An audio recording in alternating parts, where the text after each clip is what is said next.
Welcome once again to Stay Tuned Live. I'm so happy to have you guys here. This is a live stream show produced by me, Phil Machi, and I'm your host tonight. I also do a podcast called Stay Tuned. That is what this show is born out of. It's all about shining a unique light on the people who make animation possible, and sometimes those people don't get enough attention and they stay in the background, but they're still equally as important to making the stories that we all love and grow up with and appreciate. And I think tonight is the absolute most appropriate guest I can think of, or guests I can think of, to talk about a subject that is absolutely fitting what I just said.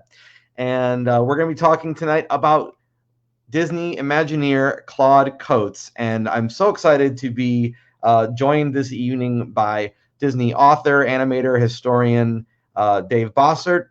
And of course, I'm also joined tonight by Alan Coats, who is also an Imagineer, a former Imagineer at Walt Disney. And he'll be here tonight. He is also the son of Claude Coats. So I'm beyond excited, and I can't wait to have you guys tossing your questions throughout the evening, and towards the end of the evening, I'll make sure to get to as many of those as I possibly can. And on top of that, guys, they're both here to talk about this brand new book that is amazingly illustrated and full of history, and it's all about Claude Coats. Well, we're going to be giving away one of these copies of the book.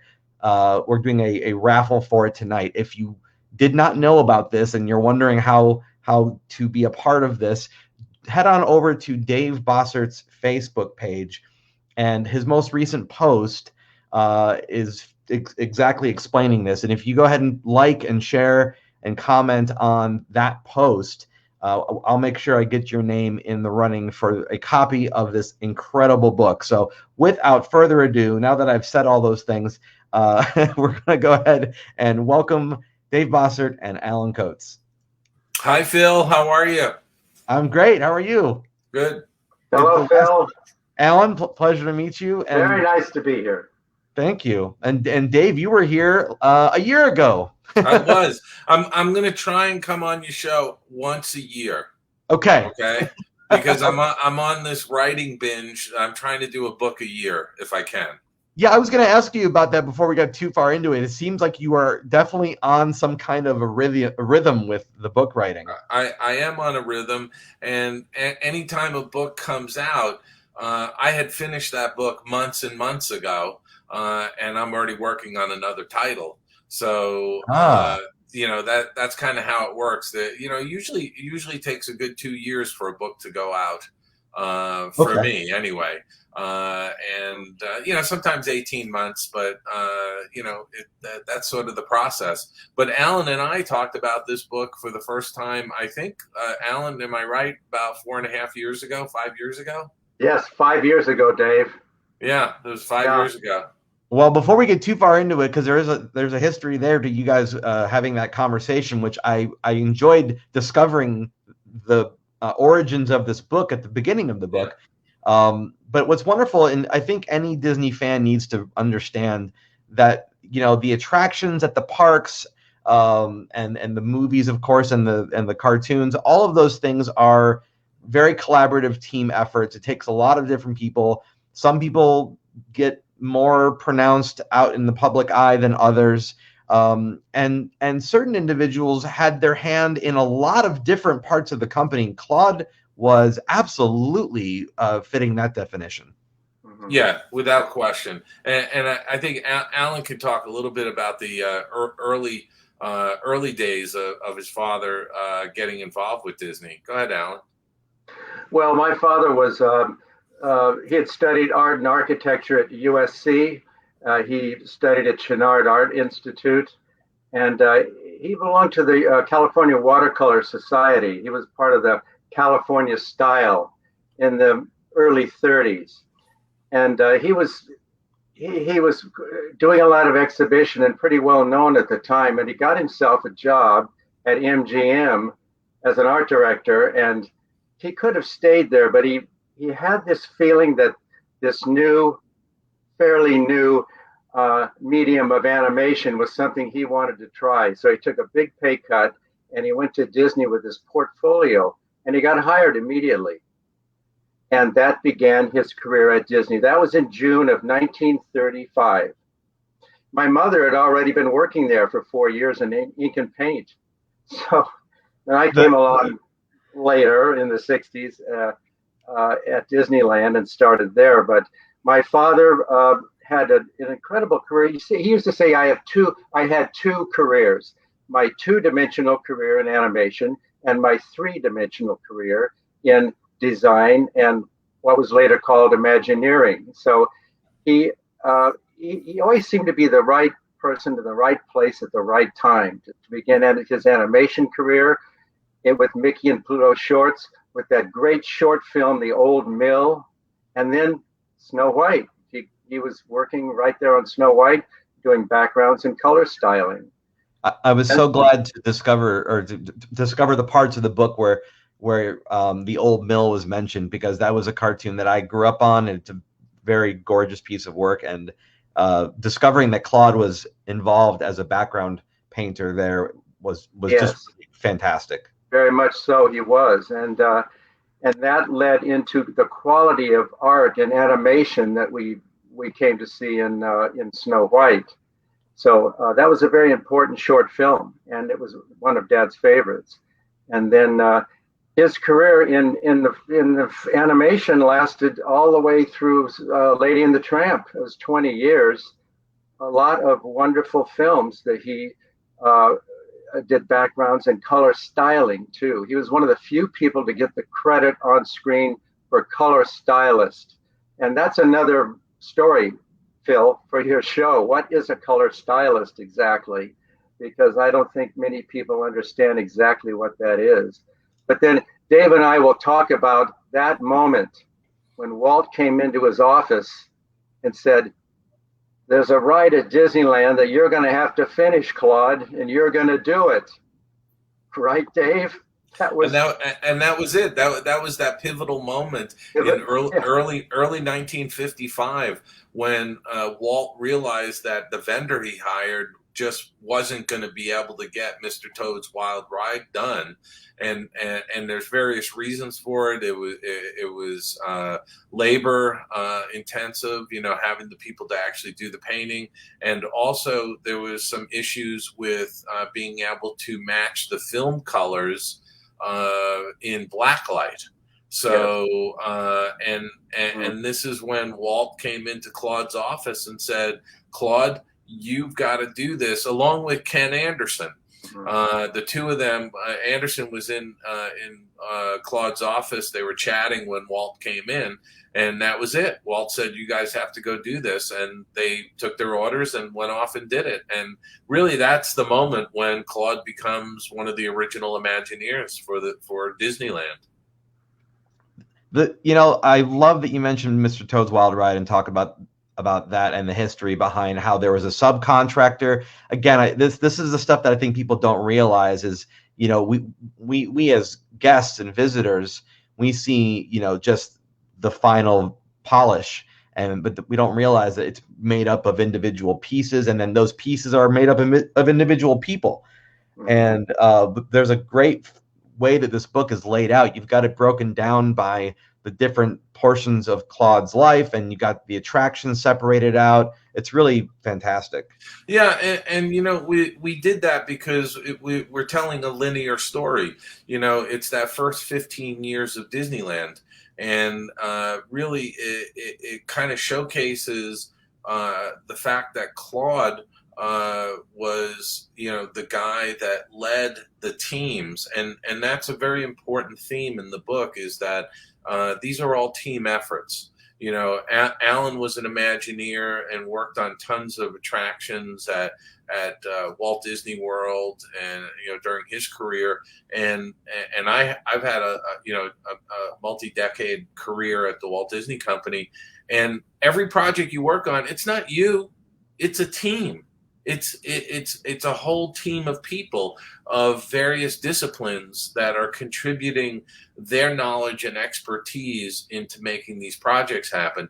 And so when you're building an attraction, you got to realize there's carpenters, there's plumbers, there's electricians, there's people who have, architects and designers who've laid out how, the ride vehicles are going to go through a space. There's artisans that are creating, the dimensional sculptures and the painted flats and all of those things that go into the lighting design.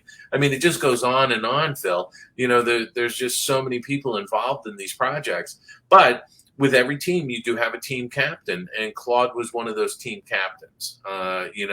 Walt Disney famously, in a piece of film for the television show, was bringing the first Disneyland ambassador around Imagineering, and walked into the area where they had the Pirates of the Caribbean model, and introduced Claude to this woman, Julie Reams, I think it was. Julie Ream, the first Disneyland ambassador, yes. Yeah, and Walt introduces her as, this is Claude. He's in charge of the Pirates of the Caribbean attraction, and Claude was. I mean, he was the team captain, but he was also the kind of guy that never wanted to step forward into the limelight. It was always about the team for him.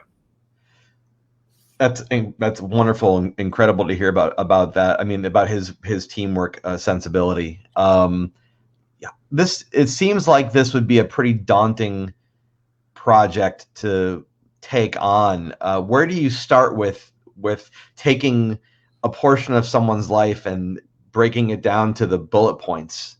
Well, something, Alan and I had a lot of conversations early on. In fact, I want to tell your audience a quick little story about how Alan and I met, because it turned out we were both at the same conference about 5 years ago.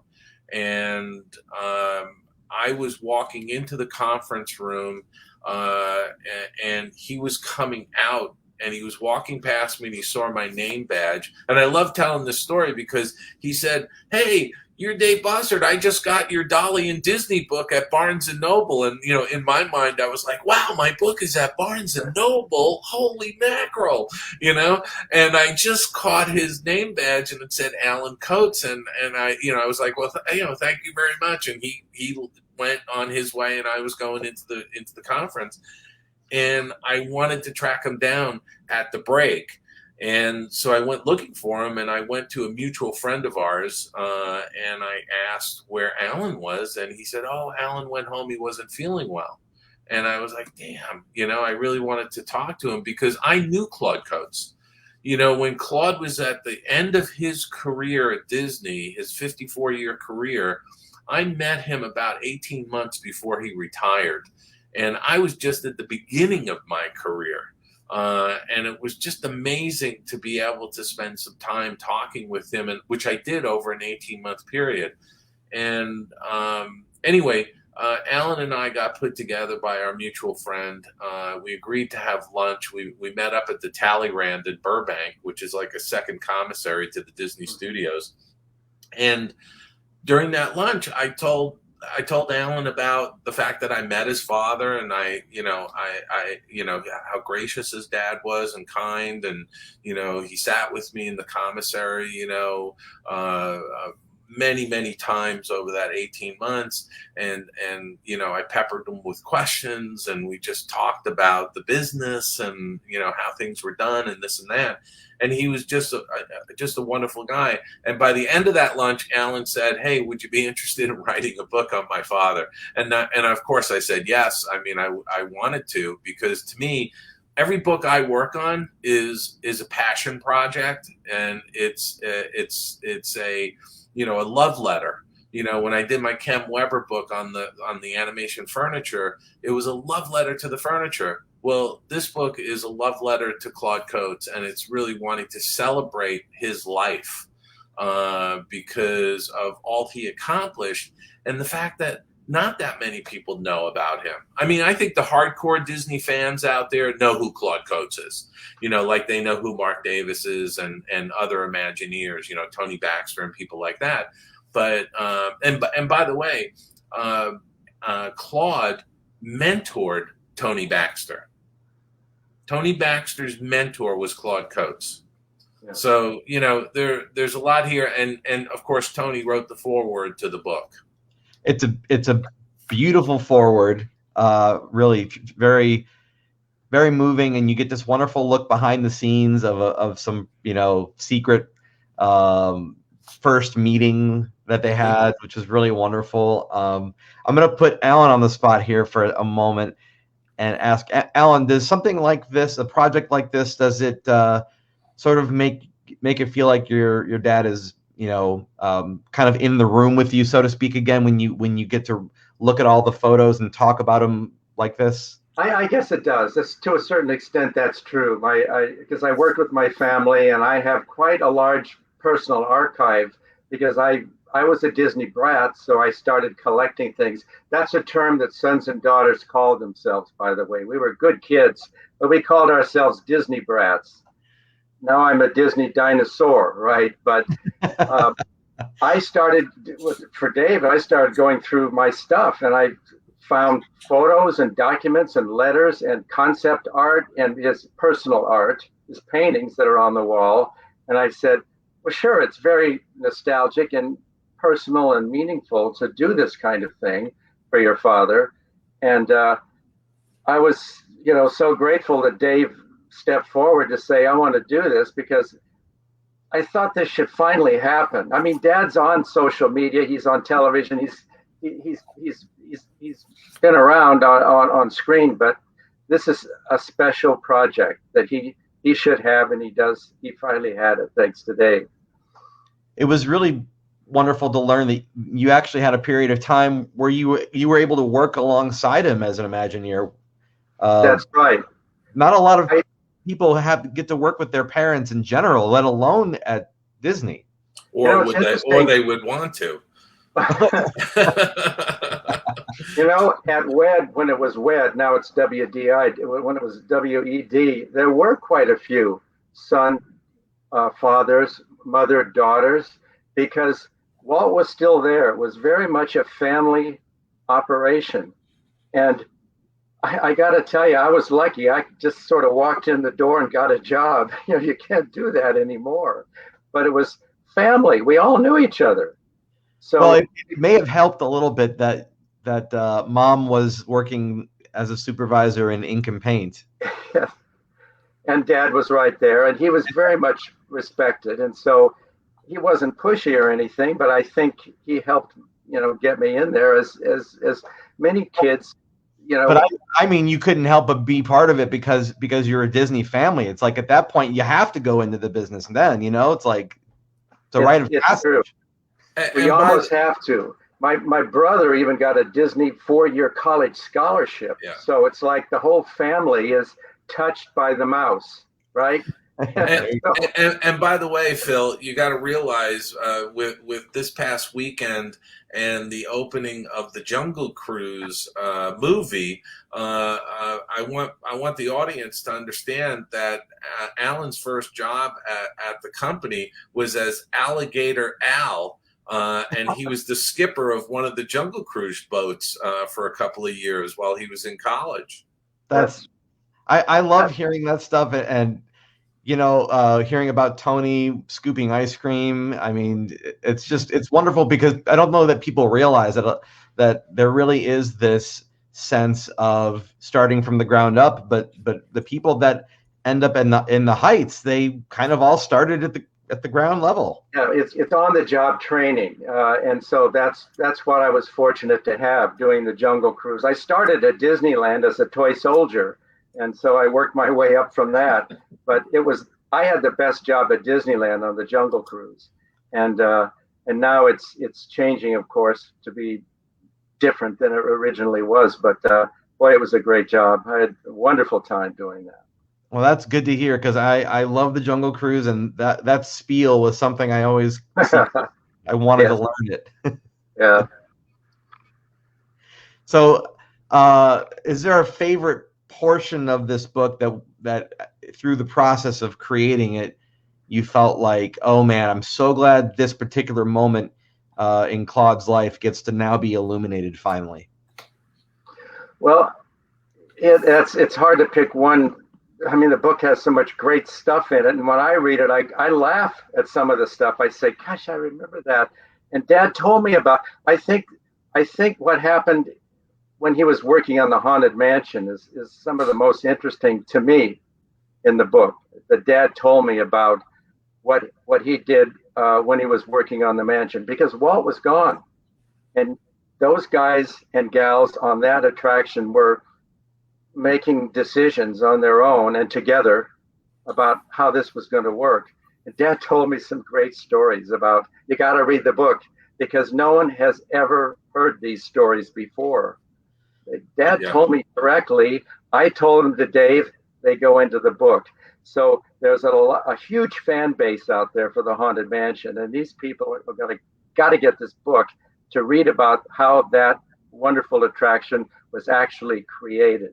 I'm so glad you mentioned that, Alan, because as a fellow Haunted Mansion enthusiast myself, that was one of my favorite parts to read through, because the way that the book is structured, I'm going to probably accredit this to Dave for doing this. That part of the book reads like you're on the attraction, and you get to relive the ghost host's spiel. Yes. And then you get the description of which part visually you're seeing as you're hearing him, and it's really fantastic. Was that just as fun to write as it was to read? It was for me. I mean, I certainly enjoyed it, but writing is a process of rewriting, and so I think, Alan, wouldn't you agree? I probably rewrote the manuscript 10 or 12 times. Yes, you did, Dave. Yeah, I mean, but obviously, like any book, it gets better. With each tweaking and working, it gets better and better. you know, part of it is that you're writing it, and then, you know, my process is that I write, and then I go back in and I reread, and Mhm. I tweak and change, and then Sure. some new piece of information comes to light, and then you integrate that in, and somebody gives you a great quote, and you know, you want to make sure you incorporate that. So, you know, there's a process that you're going through, and then once you get it to a place that you're kind of happy with, you want to get it out to other people. You want fresh eyes on it, and we had some really terrific people. Tony Baxter read it, Peggy Farris, Tom Morris, Floyd Norman, Todd Pierce, Todd James Pierce, or is it John? Todd, is that Todd right? James Pierce. Yes, Yeah, right. Todd James The Pierce, historian. Yeah. the historian. Right. He read it. You know, we had a bunch of people read it. Of course, Alan was reading the different versions and giving me notes, and Alan's wife Anne was reading and giving good notes. So, you know, you're wanting to get all of this, and I think I'm very thick-skinned to that kind of a Okay. process because of all the years I worked at Disney, because all the animation and all the artwork you generate at Disney, you're constantly getting critiqued, and you're getting notes from directors, and you're making changes, and you're doing this stuff, and it just becomes ingrained in you that that's the process.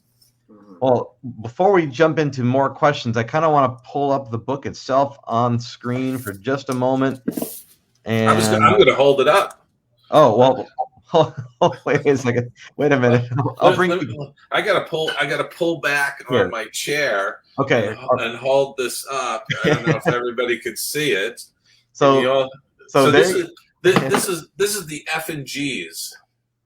Go ahead and let us know what the F and G's are, Dave. So the F and G's are what's known as folded and gathered, and that means that once the book has gone through the printing process, they essentially fold and cut the pages, and they wrap a cover, but it's not all put together. It's not bound yet, so it's the book in pieces, and they send it out to myself, and I got a copy obviously for Alan, and we had one last chance to look through it, make sure there was no issues with the printing process, and the book is being bound at this point. It's probably getting loaded onto a ship And for its journey across the Pacific.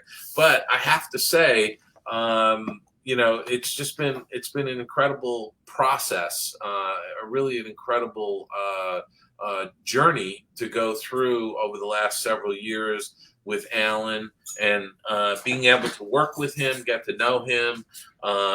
You know, this book would not have been possible if it weren't for Alan and his family, and their, you know, all of Claude's papers and artwork and all of this stuff. So, and what's really nice, and what's something that we really wanted to do, was we wanted to put a gallery of Claude's personal artwork at the end of the book. And you can actually see how his style developed and changed, and the mediums he worked in, you know, from watercolor to acrylic to mixed media, how that changed from the 1930s into the 1980s.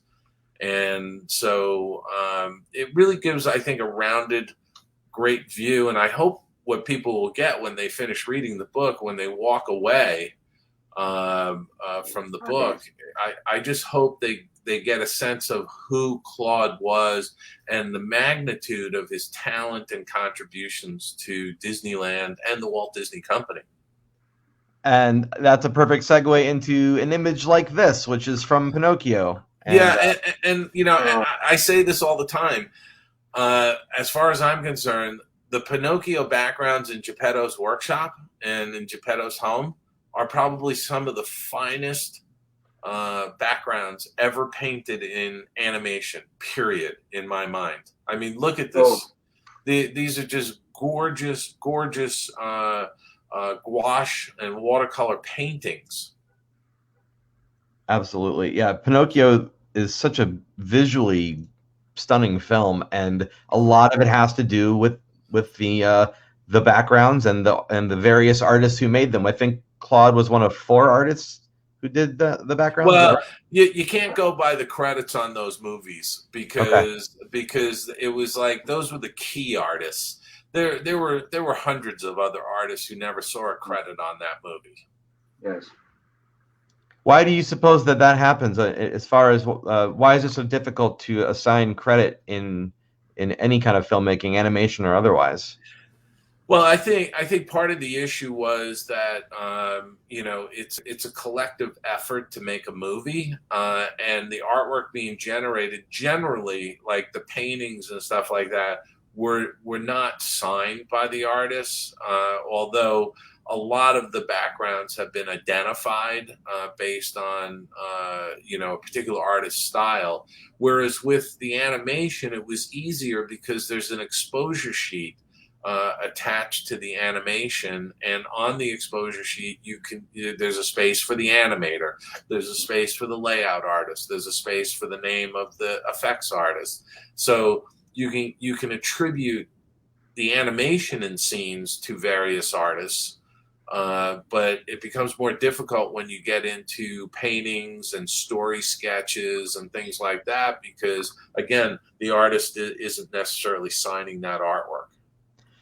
So there are strict times that apply to films and animated cartoon shorts, but when you're writing a book, there's not necessarily a strict time limit or page limit, I should say. So how do you know when you're done? How do you know when Well, you've got enough? I have to tell you though, Alan and I early on, we kind of made some assumptions. I remember saying to Alan, I kind of envisioned this book being, it's landscape because of the artwork, and it'll be probably around 200 pages. But that was just kind of, licking your finger and putting it up in the air, thinking like that might work, But to me, I think when you're creating a book, as if you're creating a piece of artwork, if you're doing a painting, from your experience when that's going to be done. And in the case of this book, I knew what this book was going to be lengthwise when I was done, where it was going to fill out to. And so we thought it would be around 200 pages. It's 264 pages. And we really wanted to make sure that there was as many pictures and pieces of art and things like that we could possibly put in the book that were relevant for people to see. The pictures are beautiful, by the way. I'm really glad you Thank guys you. included Yeah, we really were out there searching and talking to a lot of people and licensing images from a lot of different sources. And whenever I do a book, I always want to make sure that we're giving the reader, and in the case of these Disney books, the fans out there, I want to give them stuff they haven't seen before, and I think that's kind of important. Are there going to be some images that are people like, well, okay, I've seen what the Haunted Mansion looks like lit up at night. Okay, but you know what? You might not have seen some of the other photos that we have in there. And then when you read the text associated with them, you're going to be like, well, that's kind of interesting. I didn't know that. What is also interesting is, Dave, you've been doing this for a while now, and I was surprised to learn that when you first pitched this book to the publisher that was not chosen to go with, I guess, that they were like not keen on doing the book, and you had to go off and do your own path, right? Yeah, I mean, look, the bottom line is the publishing industry is a very interesting business, and it's all about trying to stack the deck that you're going to sell a lot of books, and so any celebrity out there in the world can say, hey, I want to do a book on grass growing on my front lawn. And if they're a big enough name, a publisher will jump at it and say, oh, that's great. Yeah, let's do it. Because we'll sell a whole bunch of those because of who you are, But when it comes to these kinds of books, I knew, and I know Alan knew, there was a huge fan base out there that knew who Claude Coates was. But to have a venerable publishing company say to you, well, we don't know if we can sell this book because we don't think people know who's Claude Coates. Nobody knows who Claude Coates is. So doesn't that mean that there's a potential here, which I found very exciting when I learned this about what you guys are embarking on? There's this potential to change that if this reaches enough people, that then, Claude's name will be more of a household name, and then that could pave the way for maybe a follow-up book or something else. Look, Alan and I had many conversations about the fact that there's 3 separate books for Claude's 54-year career at Disney. There's a book just on his first 20 years in the animation department. That's a book unto itself. Then the book we did is the first 15 years of Disneyland. That's like the golden age of Disneyland, when a lot of the iconic attractions were put in. And a lot of those iconic attractions, Claude was intimately involved with. Alice in Wonderland, Adventures Through Inner Space, the Submarine Voyage, the Haunted Mansion, of course, Pirates of the Caribbean. And, he was involved with Walt on the New York World's Fair and all that Disney did at the New York World's Fair, which eventually a lot of that, or pieces of it anyway, made it back to Disneyland. Mr. Lincoln and the GE Carousel of Progress, and the revolving theater, which was Claude's idea. The primeval diorama. The Grand Canyon diorama, all of these things that he was spearheading for Walt, and so you've got that book, and then there's a third book which is Claude translating everything with Alan, by the way, down at Walt Disney World, and then working on Paris, and by the way, the roles switch. So Claude is doing all this stuff and leading teams down at Walt Disney World, and Tony Baxter is one of those people, working with Claude. Well, then Tony gets put in charge of Paris Disneyland, and Claude is now working for Tony on some projects at Paris Disneyland, and then he does his final project for Tokyo Disneyland. So that's a third book. I mean, that encompasses Walt Disney World, Paris, Disneyland, and Tokyo. So, there's an enormous amount to be written here. And the important thing that I want to convey to everybody is the fact that there are thousands of Disney stories that have not been told yet. There's no reason why a publisher needs to keep putting out, a Snow White book or a Bambi book. They've done them already. Let's tell stories that haven't been told before within the Disney universe. And there really are tons of those kinds of stories. So what I'm hearing you guys say is that you made the middle book of a trilogy. So now you have to go back and do 1 and 3. We don't know. I mean, who knows what's going to happen? Certainly the one for the animation years would have to be done in association with the company because of all the artwork that would need to be showcased in it. And that's that to me. It remains to be seen if that book will get done. Maybe it will be. Maybe somebody will take it up. Maybe it won't be me. Maybe it'll be somebody else. Alan, when you were growing up, because I hear different actors and such, they'll say things along the lines of, their kids don't care that they're actors. It's not special to them. Did growing up, did Disneyland ever become humdrum, or was it just the coolest childhood ever? We should all be envious. It was the coolest childhood ever. Really, I was so fortunate. I really was. Disneyland was my second home when I was working there, but I saw Disneyland before it opened. I mean, I go back to construction of the park, and then I was actually doing construction at the Machi Kingdom in Florida. But I didn't get tired of Disneyland. No, as a kid and as a young man, I mean, that's where you grew up, and that's where you took your dates. And that's where I lived, until I got a job there, and then I lived down there too. So it was a huge part of my life. And then I found myself in the model shop at Walt Disney Imagineering. So I just went from one project to another, and that was great. And then ended up in Florida, and then finally finished my career at Disney at the studio in television production. And that's where I grew up as a kid, playing it on the studio lot in Burbank, California. And here I was working there with some of the same people I knew as a kid. Their hair was just a little grayer, but the same wonderful people. When you're working construction on a ride, do you remember the point in time where that construction started to gel and you go, okay, this is starting to look like what I thought it was going to look like?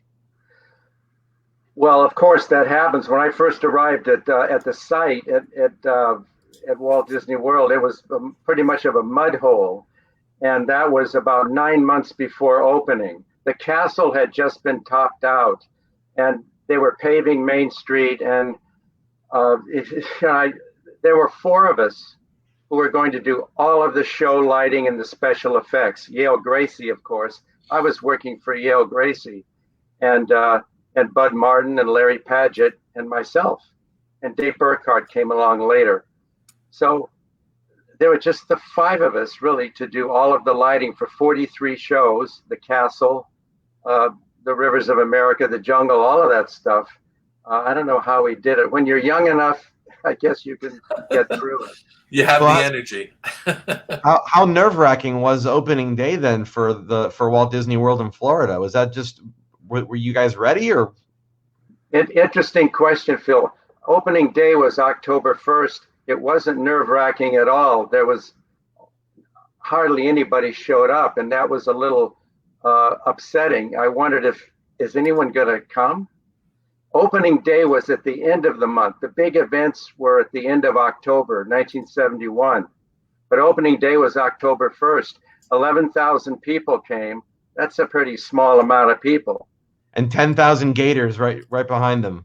Well, by the following Thanksgiving, I-4 was backed up all the way to Jacksonville. I mean, it got discovered real fast. But those first weeks were good for us because it gave us time to test things out, to see how the people functioned and what they liked and what didn't work and what did work and what we had to fix real fast to get it ready for all those people that were going to arrive. And so opening day was quiet down in Florida.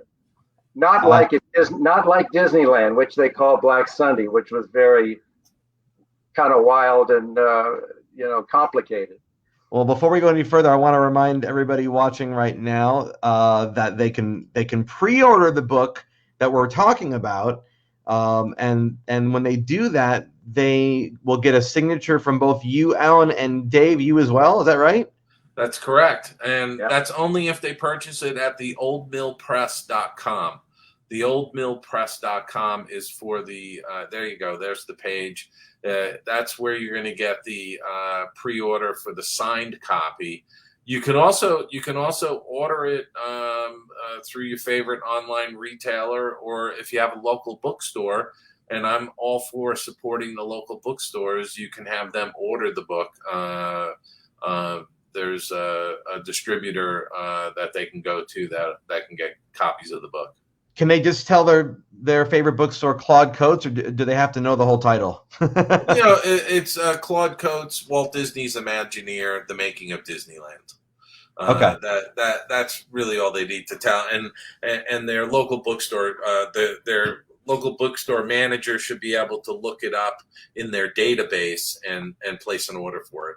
Mm-hmm. And we're going to do a raffle later this evening in about 10 minutes or so. So if you want to get your opportunity to get one of these books sent to you for free, I should add, head over to Dave Bossert's account on Facebook, his most recent post. If you like that and or share that and or comment on that, or just do all three, make it easy for me to find your name, actually. So yes, please do that.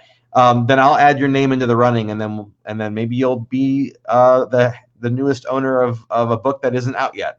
There you go. And by the way, the signed copies are going to go out probably 3 or 4 weeks before the book releases officially. So just so people realize. When's the official release? The official release is November 16th. That's when it's going to ship from all the online retailers, and local bookstores will have it available. But if anybody wants a signed copy, they can get it probably 3 or 4 weeks. I say probably, Phil, because of the pandemic has really disrupted the supply chain. And so, like our second printing of 3D Disneyland sat in a container ship, anchored off of Long Beach, California for an entire month before it came into port. So, there still is some disruption in the supply chain, but our hope is that we'll be shipping out those signed copies by the end of September, early October. Okay, and that website is theoldmillpress.com for those of you who are wondering how to type all that out. The word "the" is in there. I kind of wanted to go back to the Haunted Mansion just for a second because I'm completely biased, and something I really loved learning about, or I should say relearning about it, was just how there was this kind of a controversy, or I should not say controversy, but at least like a differing of opinion on how the ride should be themed, I should say, whether it would be scary or funny. And I thought it was interesting that you had a line in the book, Dave, where you say that Walt would have wanted it to be funny. He wouldn't have wanted to scare the pants off of his guests, and yet we do get some pretty scary moments in the Haunted Mansion. How do you think that how do you think that Walt would feel about that to this day, I guess, is my question. Alan, you'd know better than me. Walt would want both. He did once tell Dad what Dad had designed Snow White's later called Scary Adventures because so many kids came screaming out of that ride, terrified. Dad thought it was fine, and so did Walt. Walt said, kids have to eventually learn that the world can be a scary place, So he didn't change a thing. And Walt later said that, and I think he would have wanted the Haunted Mansion to be scary, and end on an up note. You've survived death. You got out of it. You had a good time. You want to go back again, and so I think there's a balance that Walt would have wanted, but Walt wasn't there. You see, that team of Claude Coates and Mark Davis and Rolly Crump and Yale Gracie and Exitencio and many more, they had to work together it's like, okay, how would Walt have done it? Sort of. But they knew, they were creative enough and good enough, experienced enough to know how to make it work. And Dad told me, he said, I thought it just came out great, so he was happy with the result. Yeah, and you got to realize after Walt passed away, there was a period, I'd say there was almost a 10-year period at the company of people saying, what would Walt have done? Mm-hmm. There was that period. And certainly on the Haunted Mansion, there was a lot of that going on because Walt's passing was so fresh. And I think they did exactly what they needed to do, and that was to make it scary funny. So there are some creepy, scary moments, but there's also some fun stuff, and it's all woven together beautifully in a wonderful story. I mean, to me, that's always been one of the hallmarks of Disney, is that you have this balance. It's not just a one-note kind of a feeling. I also loved discovering how the subcontractor for Mr. Toad's Wild Ride, I guess we can say drop the ball is the term, maybe. But I don't think they dropped the ball. I think that what it boiled down to was that they took on a lot of work. They couldn't get the labor to complete it, and they did the right thing. They went to Walt and said, we're not going to be able to get this particular attraction finished. They were doing Toad's Wild Ride. They were doing Peter Pan's flight, and they were doing Snow White's Scary Adventure, or Snow White's Adventure at that point. And so they did the right thing. As soon as they knew they were going to be in trouble, they let Walt know, and Walt had Plan B, and that was to go to Claude and Ken Anderson and say, I need you guys. And they stepped up to the plate. Do you wonder, though, if they hadn't done that, if they had the resources available and they could knock all of it out, do you think that would have ultimately changed the course of things for Claude, or do you think Claude would have wound up right where he was regardless of that incident? I think he would have wound up exactly where he was because of the fact that prior to Walt coming in and saying, you guys need to paint the flats, he had already asked Claude to build the model for Mr. Toad. And Claude not only built the model where he laid out the ride track, how the ride vehicles would go through the attraction, but he also went in and he made small, backdrop paintings in black light for the model, and handed that over because he felt that that's what they were going to use that as their guidance for the large scale attraction. So he was already being tapped. Walt already, Walt was a great casting director. He knew the people he was going to tap into, and so if the vendor was going to be able to finish it, Walt would have still gone to Claude and said, go and touch up those murals and make them more Disney-esque, which is what he wound up doing, right, Alan? I mean, he went in and he touched up the murals for Snow White. He went in and touched up the Peter Pan murals. So, and he gave it the what Alan always called the Disney touch. And he also helped finish the future, so to speak, as Walt needed him over in Tomorrowland. It wasn't just Fantasyland. To get the Tomorrowland open in time for opening day, Dad was down painting Space Station X-1, which few of you out there remember. The rocket to the moon. He worked on that. So Walt had him over in Tomorrowland as well, because, it was a real push to get that park opened, July 17th, 1955. So he needed my father to help get it ready. I'm also really glad that Dave just brought up the Disney touch, by the way, because that's another thing I think we take for granted sometimes is we forget that, again, that there are certain styles, there are certain people's techniques and things that really lent itself to define the look of what we now all know and love as the classic Disney style. So for those of you who did not know that, Claude was one of those individuals that I believe absolutely lent to that, along with people like Mary Blair and Mark as well. Mm-hmm. And the book is fun because you guys present to us a few different paths. Like you show us how Claude had his colleagues and friends, and that they all sort of were in the same kind of circles, and then they coalesced at Disney, and it's really great to see this tapestry around Claude. Yeah, and also I enjoyed making sure that we pointed out some of the early iterations of some of the attractions, like with Alice in Wonderland, being able to say that Claude had originally designed the ride vehicles to be the soldier cards for the Queen of Hearts, her cards, and when Walt saw that, he was like, no, I make it a caterpillar. And so Claude pivoted and he made it a caterpillar, and then he wound up getting a patent for that ride vehicle, which he promptly then sold to the company for $10. So I wish he hadn't done that. Oh, cool. Yeah, I mean, wouldn't it be great if the Coates family got like 25 cents for every person who took a ride on one of those ride vehicles? Do you think he just wasn't interested in holding on to a patent, or? No, because he worked for the company, it's a work for hire situation. When you get patents through the company, your name goes on the patent, but the patent is owned by the company.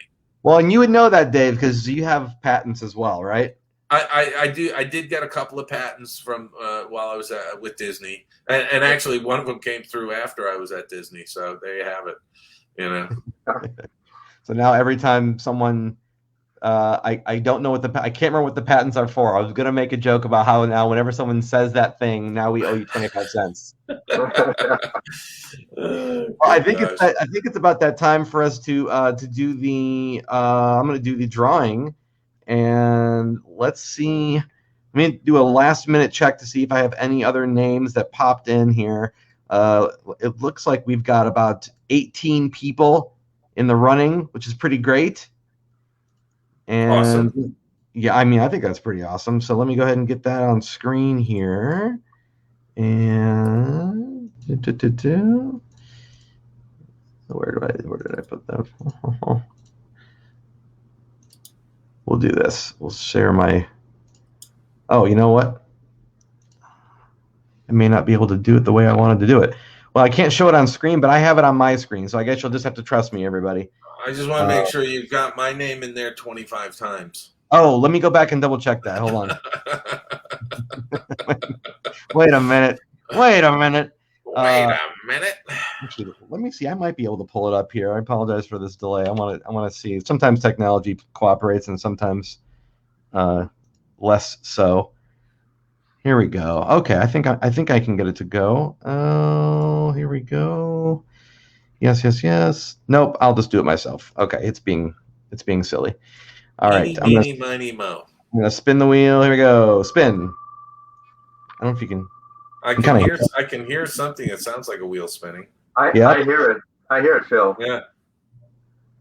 Oh, the winner, I'm excited to say, is Melissa Vanderwood. Melissa, excellent. Congratulations, Melissa. I'll do a screen capture of it, and I'll make sure I show everybody the screenshot capture so I spun the name properly. So Melissa Vanderwood, you're going to get a signed copy of this brand new Claude Coates book when it becomes more available next month. Well, you know what I was going to say is you just have to make sure that you get Melissa's mailing address to me. And Melissa will get the book probably towards the end of September. But as soon as you send me her shipping information and her full name, it goes on to a list that we're keeping here of people who are going to get books. Okay. Well, that's fantastic. I guess before we close for tonight, and I just want to remind everyone once again, go to theoldmillpress.com to pre-order your copy of Claude Coates and the where do I have it here? The Walt Disney's Imagineer, The Making of Disneyland. I should pull it back up on screen. But any closing thoughts from both of you gentlemen? Alan? Closing thoughts. Well, it's been a real adventure, Dave, hasn't it? A lot of work, and the book is just fabulous. It's heavy, it's big, it's definitely something for your coffee table. I think we're both really proud of it. And you're going to find stuff in there you haven't seen before, photos and artwork and quotes and stories that are just really cool and amazing. So pick up a copy. You're going to love it. Yeah, something. It's been an incredible journey, and I'm so proud of this book. And it's almost like full circle from when I first met him all those years ago, back in like 1985. Was when I first met Claude, and to have actually met him and to have had all those conversations with him over at Imagineering was just amazing. And so to have been able to do this book to honor him and pay tribute to him and to tell his story really has been it's been a great journey. And also getting to know Alan and Anne, and now I have a lifetime friend. Oh, that's a wonderful sentiment. Yeah. And honestly, guys, thank you both for sharing your stories tonight. And I think what's wonderful about this is you guys truly did continue the legacy of Disney, which in my mind has always been the legacy of storytelling. And so by passing on the stories from Alan to Dave and from Dave into this book, I think that is truly the embodiment of Disney. Mm-hmm. It really is. And something, as I said earlier in the show, there's thousands of untold stories about the Disney universe, about all the things that have gone on over nearly 100 years with that company. And a lot of those stories still need to be told. And, we're losing people almost on a weekly basis that, have so much information. And I've been spending a lot of time recording interviews with folks. just to capture a lot of this material, not just for today, but maybe for a future project that I'll be able to go back to a recording and be able to pull stories out that need to be told. And I think that there's a fan base out there of people who would love to hear it. Well, and that's a beautiful thing you're doing, Dave. And I think it's one of those missions that is truly worth pursuing, because for years going forward, we don't have to wonder who's behind some of these creative decisions. We don't have to wonder what their voice was like or what their thoughts were or speculate. We can go back and listen to it or read about it. Yeah, no, and I completely agree. I mean, people like Kem Weber and now Claude Coates, they're now part of the human record. Copies of the books are in the Library of Congress. For Kem Weber and my other books, but the Claude Coates book, as soon as we get the inventory in, there's a copy going off to the Library of Congress. That's incredible. And I think that's it's where it should be, and it's part of the human record. Well, look what finally got to working, by the way. Oh, look at that! Hey. The spinning wheel. Yeah. There you go. You can see Melissa Look Van at that. Melissa, just by like a squeaker there, could have gone over to Carolyn Bates. I know Carolyn Bates. I almost said it was Carolyn, and then I kept watching it. I was like, oh, wait a minute. Wow, I know Carolyn. She's great. She's this might have ended up rubbing salt in the wound to Carolyn. I'm sorry. But anyway, thank you to everyone who contributed tonight and who by sharing the post and liking and commenting. Thanks to you both, gentlemen. You guys have been really wonderful, and I encourage everyone to check out this book. It's truly a treasure trove of Disney history, and of course, a loving tribute to Claude Coates.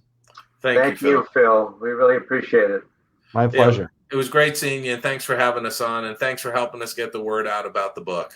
My pleasure, Dave. I guess this means I'll see you next year. You'll see me next year. Hey, thanks so much for watching, everyone. I just first of all want to thank Alan Coates. I want to thank Dave Bossert for being here. They were both fantastic. I want to encourage everyone watching to seriously go and visit theoldmillpress.com and consider getting yourself a copy of this amazing Claude Coates book. And you're going to get signed copies directly from Dave and Alan. I should say a copy. They're both going to sign it, which is just a really wonderful way to kind of spice up your experience just a little bit more. There's a lot of great photos and wonderful stories, so you're going to enjoy it if you're a Disney fan. I guarantee it. I would also like to make a couple more announcements before we wrap up tonight. So this show, in case you were not aware, is born out of a podcast called Stay Tuned. I would like to welcome you to go and listen to previous episodes from the first 3 seasons in any podcast app that you use. Most likely you'll find Stay Tuned there. You can also find Stay Tuned on YouTube. Just got to search my own name, Phil Machi, on YouTube. You'll find my channel, and you'll see lots of Stay Tuned stuff there, including next month, believe it or not, the very first Stay Tuned movie. I'm not making this up. A feature-length documentary film about one of the most amazing animated series of all time, Batman the Animated Series.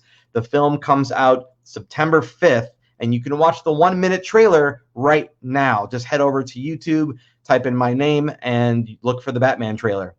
Guys, I will probably be back at some point this summer doing another episode of Stay Tuned. So if you want to make sure you're in the know and you don't want to miss it, a great way to find out about that is by liking Stay Tuned on Facebook. So you go to facebook.com/Stay Tuned Show and click like right there. Or you can just visit philmachi.com. I have a little area in the top of the screen where you can sign up for my free newsletter. So I would love to have you guys on board and share all that with you. Thanks so much for being here on Streaming the Magic. As always, tip your waitstaff. And until next time, keep those eyeballs peeled, those ears open, and be sure to stay tuned.